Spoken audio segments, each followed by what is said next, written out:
Good morning, everybody. Good morning, good morning. So, I thought I'd come on and talk about Fabio Wardley versus Justin Huni, is it? Justin Huni? Australian fighter, anyway.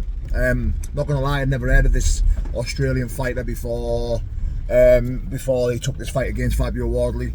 You know, I never knew who he was. And I'm a bit gutted, to be fair, because when I've looked this kid up and started watching some of his fights, I thought, wow, you know, he looks really good, really good. You know, decorated amateur, a really good amateur record. You know, and he's gonna come and try and beat Fabio Wardley. This is a good fucking fight. This is a really good fight. You know, but I do like Fabio Wardley. You know, I'm a massive fan of Fabio Wardley. I think he's absolutely brilliant. You know, his story is fucking class. You know, 4 white collar boxing fights, moved straight over to pro.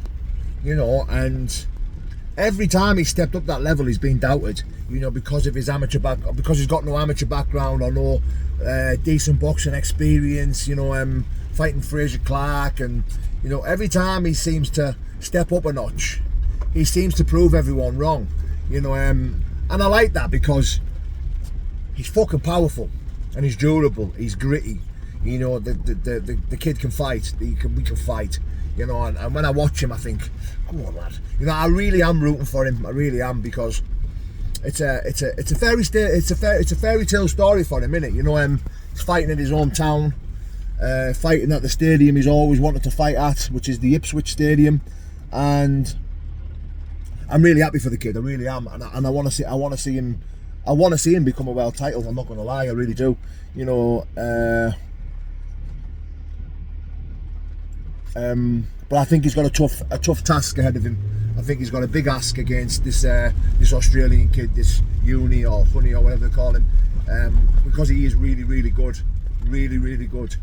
You know, and I think he has the ability to upset Fabio Wardley on the night. But I'm definitely rooting for Fabio Wardley. I think he will beat him. I think he will overcome it.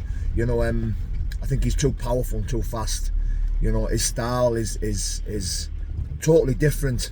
And you know, and I've been watching the press conference, and you know, people saying, "Oh, you know, what do you think of his amateur background?" And Fabio Wardley, look, we're not amateur boxing.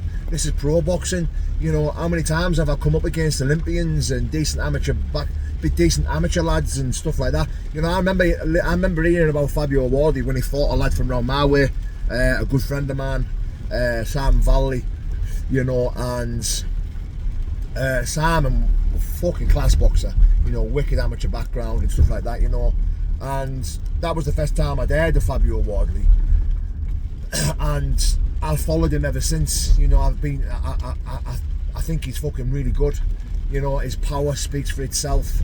You know, he can take a shot as well. You know, he'll be in there till the end. You know, I loved what he said. You know, he needs to be perfect for 12 rounds. You know, Fabio Wardley said this Justin Huni or Huni needs to be perfect for 12 rounds. You know, he just needs to be perfect for 1 round. You know, and if he catches him in that 1 round, then it's game over. And I love that about him. You know, it's a true testimony. It's a good testimony to his heart and his personality, knowing that, yeah, you might be a bit of a better boxer, but I'm going to fucking kill you. I'm going to beat you. I'm going to hurt you. I'm going to knock you out. You know, in fact, Fabio Wardley said, look, he might have been a better amateur boxer, but I'm a better pro boxer. You know, this is not amateur. You know, I'm fully invested in this fight this weekend, and I can't wait for it. You know, and I really am rooting for Fabio Wardley. Let's go. God bless, guys.